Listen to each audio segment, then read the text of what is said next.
네, 2021년 10월 1일 이정훈입니다. 오늘 국군의 날이었는데요. 방송이 여러 가지를 하게 되는데, 국군의 날 행사를 TV로 보셨습니까? 저는 그걸 보면서 피식 웃음이 나와서 유튜브를 또 만들게 되었습니다.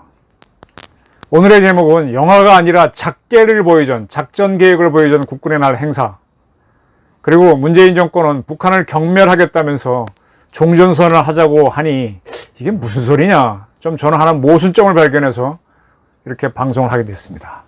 네, 국군의 날 행사에서 보여준 그 여러 가지 모습은 미군이 빠지고 한국군 단독으로 상륙작전, 근데 그냥 상륙작전이 아니라 초수평선 상륙작전, 즉 수평선 너머에서부터, 저기 수평선, 지구는 둥그니까 수평선 너머는 안 보이죠. 그 뒤에서부터 헬기를 타고 날아오고 헬기로 시작하는 그러한 새로운 해병대 상륙작전 개념입니다. 그걸 보여준 건데, 미군은 보통 이런 거를 해군하고 해병대가 둘이 해버리는데, 우리는 그렇게 큰 나라가 아니니까 공군까지 또 육군까지 참여해서 하는 걸로 보여줬습니다. 때문에 이번 작전은 합동작전입니다. 지금까지 모든 상륙작전 연습은 미군하고 할 수 있기 때문에 연합작전인데, 이번에는 육해공 합동작전이 특징입니다. 이번 행사에서 마라도함을 대통령이 타는 승함한 좌승함이라 그러나요? 그걸로 삼았는데, 우리 또 독도함이 또 하나가 있죠. 앞으로 또 한국형 경항모를 만든다고 하니까 이런 항공모함, 또 마라도함, 독도함이 단독 상륙을 할 수 있는 그런 베이스, 기반이 됩니다. 그리고 이제 앞으로 F-35B를 도입하고 또 마리논 공격형 헬기를 갖추면은 더욱더 확실하게 한국군 중심으로 합동 초수평선 상륙작전을 할 수 있겠죠. 근데 지금 이번 국군의 행사에서 쭉 보게 되면, 또 그 이전에 또 우리가 공개했던 무기를 보면, 우리가 현무4를 개발했고, F-35A를 도입했고, 그다음에 F-15K는 이미 갖고 있고, 그다음에 F-22를 지금 시제기를 만들었고, SLBM을 지금 만들었고, 이지스는 훨씬 전에 갖고 있으니까, 이러한 능력이 있으면은 앞으로 한국군 단독의 상륙작전은 충분히 가능해지죠. 경항모라든지 F-35B 정도, 그 다음에 아까 말한 대로 마리논 공격형, F-35B가 있으면 더 좋고, 그 정도만 갖추면 되겠죠. 네. 우리 오늘 KTV에서 보도 방영했던 그 국군의 행사 장면을 쭉 보시면서 제가 설명을 드리겠습니다. 먼저 시작부터 보시죠. 오늘 그 결실을 국민 여러분께 합동 상륙작전으로 보여드리겠습니다. 상륙군사령관 해병소장 김대환입니다. 현재 피스메이커 작전 수행을 위한 모든 준비가 완료되었습니다. 지상, 해상, 공중은 물론 우주 및 사이버 영역을 포함하여 상륙작전 수행에 제한 사항은 없습니다. 필승의 신념과 완벽한 합동성 발휘로 목표 지역을 최단 시간 내에 확보하겠습니다. 상륙군 내려관이 명령한다. 현시간부로 피스메이커 작전을 시행한다. 전 부대원은 작전을 성공하여 대한민국을 구하라. 이상. 네, 어떻습니까? 여러분 화면 멋있죠? 해병대 소장 제1 해병대 해병대 사단장입니다. 그가 기동군 사령관으로 나오네요. 원래 상륙작전은 상륙군과 기동군으로 나눠서 합니다. 기동군과 상륙군으로 나누죠. 기동군은 이 해병대를 태우고 오는 해군 부대를 얘기합니다. 그냥 싣고 오려면은 상륙함만 있으면 되는데, 상륙함만 있으면 안전하지 않으니까 전투부대인 기동함대가 따라붙고, 밑에는 잠수함이 따라붙고, 또 항공부대까지 오기 때문에 이 기동함대는 대규모로 편성이 됩니다. 우리나라에는 현재 기동부대로 기동전단이 있습니다. 잠수함 부대로 잠수함 사령부가 있고, 그 다음에 독도함, 마라도함이 포함된 상륙전대가 있습니다. 현재 이렇게 한다면 기동전단, 잠수함 사령부, 상륙전대, 그 다음에 해군과 해병대의 항공부대를 합쳐서 기동함대를 구성하겠죠. 이런 경우에는 아마 우리 해군 작전사령관이 하지 않을까 싶고, 앞으로 기동함대가 만들어지면 기동함대 사령관, 투스타가 기동군 사령관이 되겠지요. 그리고 이제 마라도나 독도함 그리고 앞으로 한국형 경항모가 나온다면 여기에서 항공기와 또는 이제 우리 해병부대가 발진을 하는 겁니다. 기동군이 작전을 할 때, 즉 해군의 사령관이 기동군을 지휘할 때 공군이 해군 항공부대와 함께 공군구세 작전을 펼칩니다.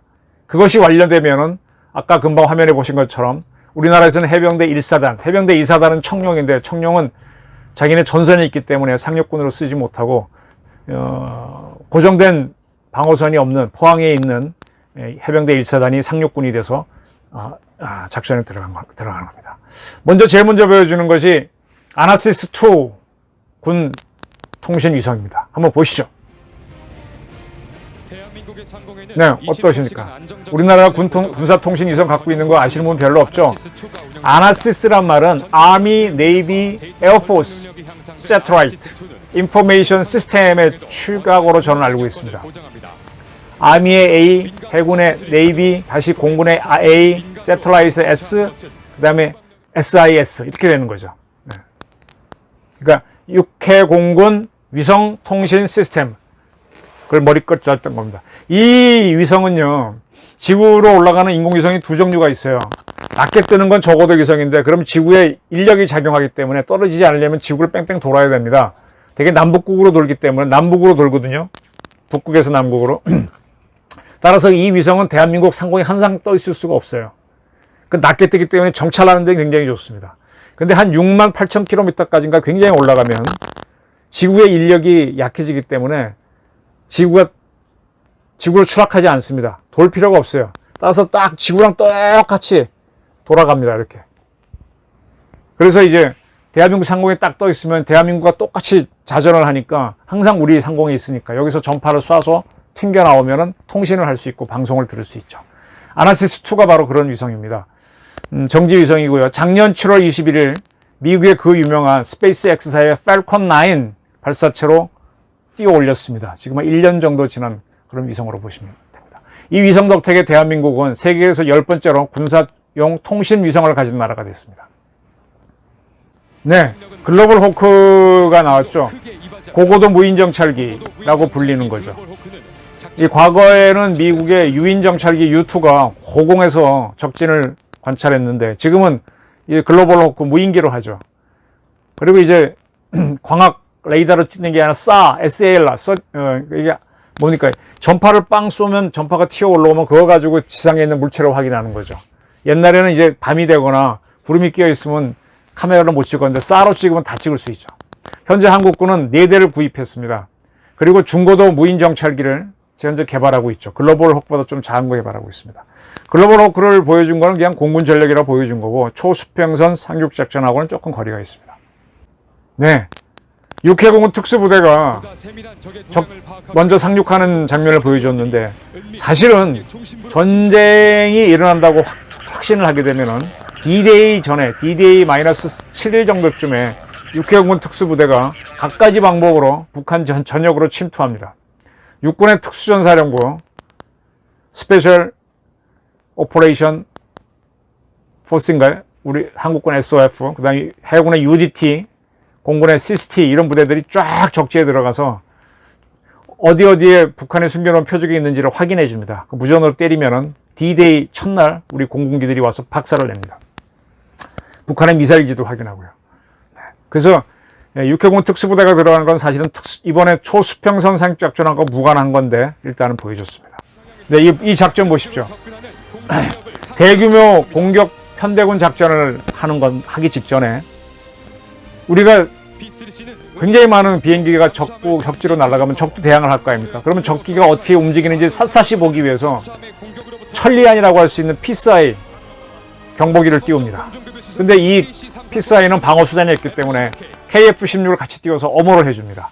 피스아이가 뜨게 되면은 한 600km 적지를 다 보게 되죠. 지상에 있는 표적은 못 보지만은 하늘에 떠 있는 건 다 봅니다. 우리나라에서는 레이더가 굉장히 많은데 이 레이더는 보통 해발 1000m 정도 산에 있으니까 지구가 둥그니까 그 너머로는 안 보이잖아요. 피스아이는 한 10km 상공에 10,000m쯤에 뜨니까 저 훨씬 더 북한을 볼 수 있죠. 그래서 피스아이가 먼저 뜹니다. 그 다음에 뜨는 게 해군의 P3C인데 이게 왜 뜨는가 하면은 우리 상륙작전을 하려고 그러면은 적이 우리 상륙하는 해안에다가 기뢰나 이런 걸 부숴내 놓을 수 있잖아요. 또 잠수함도 있을 수 있잖아요. 그래서 그거를 미리 발견해서 툭툭 폭내를 떨어뜨려서 폭파하는 그런 비행기입니다. 이 비행기도 방어수단이었기 때문에 공군의 KF-16이 엄호를 해주는 겁니다. 네, 지금 이 화면에서는 KC-335 시그너스 공중급유기 수송기가 나왔습니다. 이 작전에 나온 비행기들은요, 작전 나갈 때는 무기를 주렁주렁 갑니다. 그럼 어떻게 해요? 연료를 조금 넣어야 되죠. 이륙 중량은 정해져 있는데 무기를 잔뜩 따니까 뜨긴 뜨는데 멀리 못 갑니다. 연료가 없어서. 그래서 일단은 무장을 잔뜩 달고 뜹니다. 근데 비행기는요, 뜰 때 에너지, 연료를 가장 많이 써요. 그래서 연료 소모하고 나면은 뜨고 나서는 멀리 못 갑니다. 무장을 많이 달면. 이때 바로 공중급유기가 미리 떠 있다가 왔다가 공중급유를 해서 기름을 가득 채워줍니다.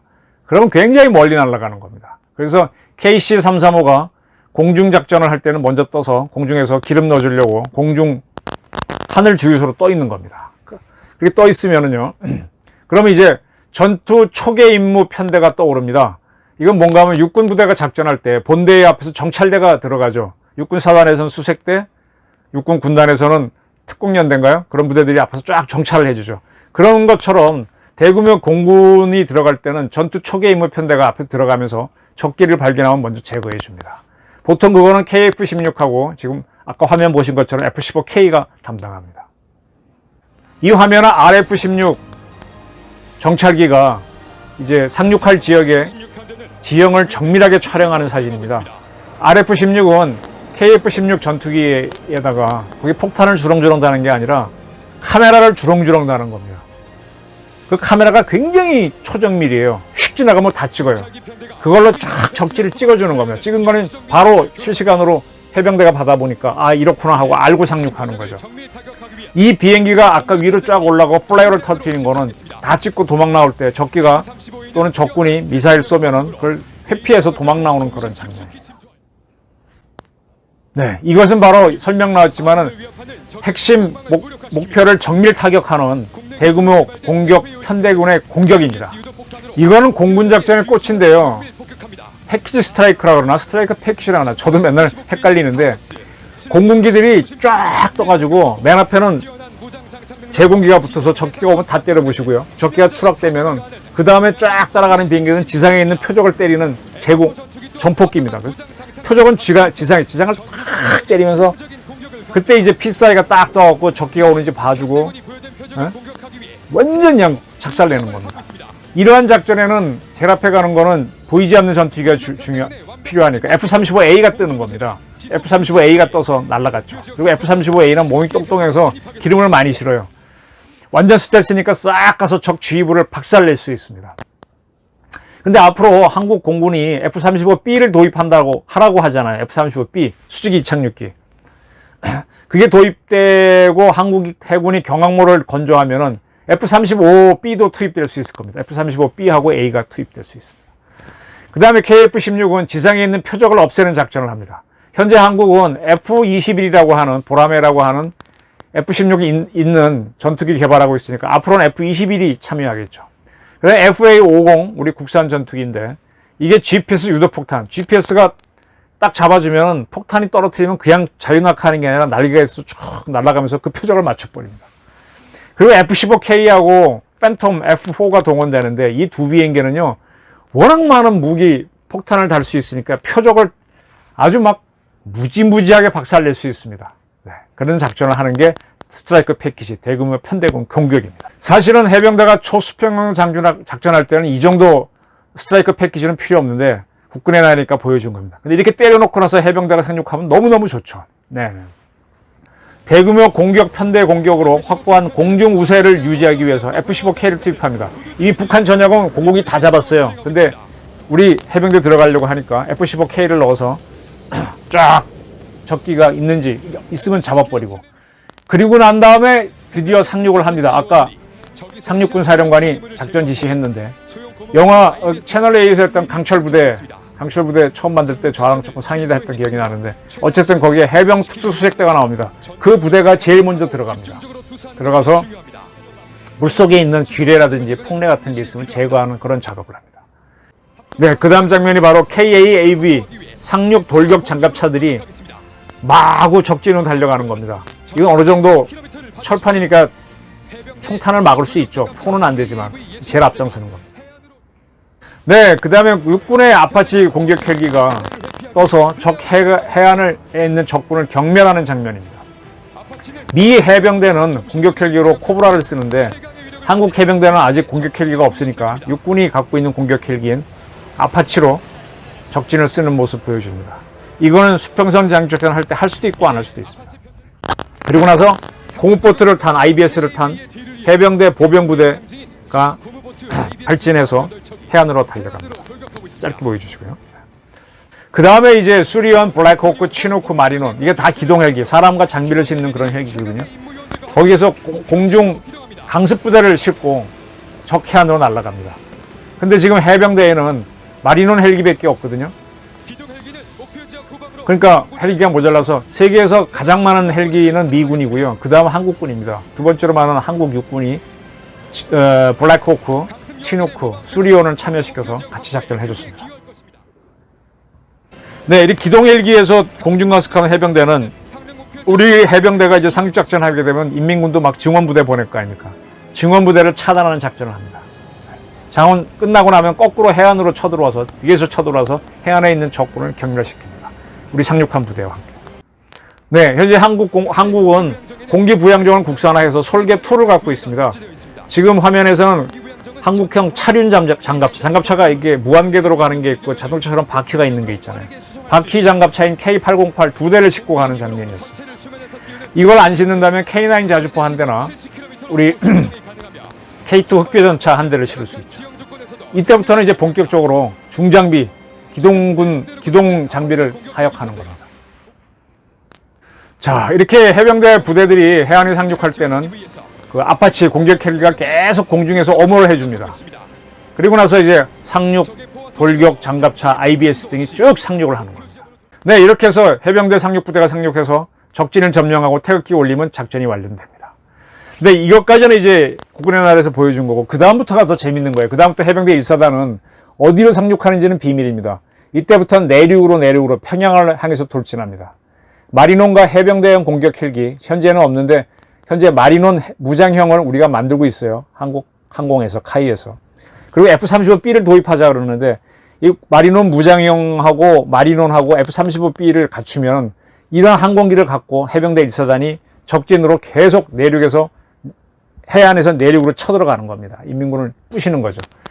이 해병대가 초수평성 상륙작전을 할 때 우리 육군은 9군단, 7군단을 중심으로 돌격작전을 합니다. 7군단이 맹호부대, 또 11사단, 2개, 화랑부대하고 맹호라고 하는 2개의 강력한 기동부대를 갖고 있고 또 그 외에도 또 그 밑에 여러 여단이 있죠. 그걸 뚫고 북진을 시작하는 겁니다. 역시 표적은, 목표는 평양입니다. 그래서 2개의 부대가 해병대는 일로 오고 육군 일로 가서 쫙 만나서 만나는 겁니다. 이게 작게 5027의 목표입니다. 제가 오늘 이 허드에서 국군날 행사하는 작전계획 5027을 보여준 거다. 영화 같았지만 그 장면이다라고 설명드렸는데 이 작게 5027은 오퍼레이션 플랜 5027은 74년 처음 만들고 94년부터는 한미가 협의해서 2년마다 개정하고 있는 겁니다. 이 작전은 북한의 선제 공격으로 전쟁이 일어났을 때 대응하는 건데 우리 작계가 아니라 미국의 인도태평양사가 총괄하는 작전입니다. 인도태평양사가 작전하는 작전은 전부 다 5,000번대로 시작해요. 그 다음에 5015, 5026, 27, 29 등등이 있는데 이게 한반도와 관련된 작계인데 미국은 인도태평양 지역을 덩어리로 보기 때문에 자기네가 임의로 이런 번호를 붙입니다. 북한의 공격이 징후가 너무 해지면요. 아, 북한이 도발하겠구나 하고 판단하면은 인도태평양사하고 한미연합사는 전쟁 대비에 들어갑니다. 그래서 제일 먼저 북한이 공격할 것 같으면 신속 어깨 정력을 배치합니다. Flexible Deployment 헷갈리네. FDO인데 스트라이크 여단이라고 하는 부대 있죠. 미국 육군 부대를 수송기에 싣고 적진에 빨리 하루 만에 가는 부대들입니다. 그걸 배치합니다. 그래서 그럼에도 불구하고 북한이 점점 더 도발을 조짐을 보이면 전투력 증강 전력을 배치합니다. FMP를 하는데 이게 뭔가 하면 미국의 항공모함 전단 또는 오키나와나 또 미국 본토에 있던 미국의 전폭기 스텔스기들이 쫙 날아오는 겁니다. 그래도 북한이 공격할 것 같으면 TPFDD라고 하는 시차벌 부대 전개 재원을 미국이 동원합니다. 인도太平洋사가 하는 거죠. 그래서 미국은 현재 이제 10개 상비사단 정도가 있는데 부방위군하고 예비군을 동원해 갖고 그 부대들을 2, 3개월에 걸쳐서 계속 한국으로 보냅니다. 항공모함도 더 오고요. 이렇게 해서 이제 본격적인 작전에 대비합니다. 그러다가 인민군이 그래도 공격할 것 같으면 D-Day, 이날 이들이 공격하겠구나. 그 전에 우리 작전한다고 하면서 우리도 작전에 들어갑니다. 그래서 우리 스스로 정한 D-Day -7일, D-7쯤 되면 한미 특수부대들은 아까 말한 대로 북한 지역에 떨어져서 북한 앞으로 우리가 때릴 표적을 확인합니다. 그 북한이 공격이 시작되면 바로 붙는데 이게 이제 작전, 그래서 쭉 그 진행 과정이 시나리오가 작게 5027입니다. 작게 5027은 아까 말한 대로 전쟁 이전 단계. 북한이 막 하려고 그러면은 신속 배치군을 배치했다가 전력 증강했다가 그 다음에 TPFDD 가동했다. 그 다음에 북한이 딱 시작하면은 전방에 있는 우리 이쪽에 수도군단, 1군단, 5군단, 6군단, 2군단, 3군단, 8군단이 빨박 붙는 거죠. 붙어서 북한을 더 이상 못 내려오게 전방 사람들, 군단들이 막는 겁니다. 그 뒤에 이제 6군, 7군단이 딱 버티고 있는 거죠. 그러다가 이제 북한이 들어온 걸 꽉 막아버리면 이때쯤 해병대가 동원되기 시작해서 해병대는 포항에서 배를 타죠. 아마 부산 가서 탈지도 모르고. 7군단 딱 준비하고 있다가 경멸작전 들어가는 겁니다. 그래서 여기 부산이나 진해에서 해병대 태운 배가 쫙 떠나서 동해로 갈지 서해로 갈지는 그때그때 달라요. 쫙 들어가는데 그 이전에 우리 공군이 들어가서 이북 전역으로 박살을 내는 겁니다. 편대군 공격으로. 그래서 해병대가 쫙 가서 해병대가 초수병을 작전, 아까 국군을 행사해 보인 거, 그때 6군, 7군단이 같이 치고 들어가는 겁니다. 그럼 북한은 양쪽으로 이제 막으니까 힘이 있으면 거부하겠지만 못하면 뚫리는 겁니다. 그래서 우리가 상륙을 하고 분계선을 돌파하게 되면은 초월작전을 해서 이제 구멍 뚫어놓으면 또 앞으로 계속 들어가면서 이제 7군단 따라서는 1군단, 5군단, 6군단, 뭐 3군단, 2군단 막 올라가는 거죠. 해병대는 뚫어주면은 그 후에 보속부대가 와서 계속 옆구리 치기로 가는 거고요. 그래서 이제 그게 정가 확대가 되고, 그 다음에 이제 딱 평양 점령하고, 그 다음에 쭉 함경도와 평안도 올라가서 중공군 들어오지 못하게 막아버리고, 이렇게 하면 종전이 되는 거죠. 그 다음 뭡니까? 종전선언 할 것 없이 종전이 되는 거죠. 그 다음에는 북한에서 반란 안 일어나게 군정 딱 피고 중국군 못 들어오게 방어하는 군정작전 하는 거예요. 옛날엔 5단계인데 현재 6단계로 늘어나 있습니다. 다시 설명드리면 해병대의 초수평선 상륙작전은 경멸의 신호탄입니다. 이때 이제 6군, 7군단도 같이 북진을 하는데, 그리고 승리를 하는 겁니다. 근데 이거를 쭉 보여줬어요. 국군의 날. 이 일종의 북한식, 우리식 열병식인데, 이거 북한 보면은 어떤 생각할까요? 어이씨, 문재인 대통령 맨날 뭐 대화하자는데 이게 진짜야? 거짓말 아니야? 의심하게 되죠. 지금 우리 군은 SLBM 세계 최대인 7 내지 8톤의 탄두를 가진 현무4까지 개발하고 있으니까. 그리고 북한은 열차에서 발사하는 미사일 개발하고 있으니까 둘은요, 네크앤네크로, 그리고 군비 경쟁, 암수로 이슈 중입니다. 근데 이런데 무슨 종전선언이 돼요? 안 되는 거죠. 작전계획 5027을 국군의 행사로 쫙 시연해버리면 북한이 무슨 생각을 하겠어요? 웃기죠? 근데 문재인 대통령은 계속 북한하고 뭐 하자입니다. 그러니까 삶은 소대가리 듣죠. 뭐, 문 대통령도 이렇게 우리 군인들이 강한 모습 보이면 본인도 고무대 좋아하면서 왜 이렇게 북한한테는 주사파한테 휘둘려서 대화하자 그런지 모르겠어요. 본인이 정리가 안 돼요, 정리가. 맨날 군통수권자라고 하면서. 이게 한국의 우픈 현실입니다. 그리고 한반도 통일은 이런 종전선언으로 되는 게 아닙니다. 그건 제가 한번 기회가 있으면 다음 기회에 따로 한번 설명드리겠습니다. 오늘은 국군의 날, 영화 같은 국군의 날 행사를 보면서 웃긴다. 이러고서 무슨 북한하고 뭐 대화하자 그러느냐. 그리고 대화로는 북한 다루지 못한다. 그걸 설명드렸던 겁니다. 경청해 주셔서 감사합니다.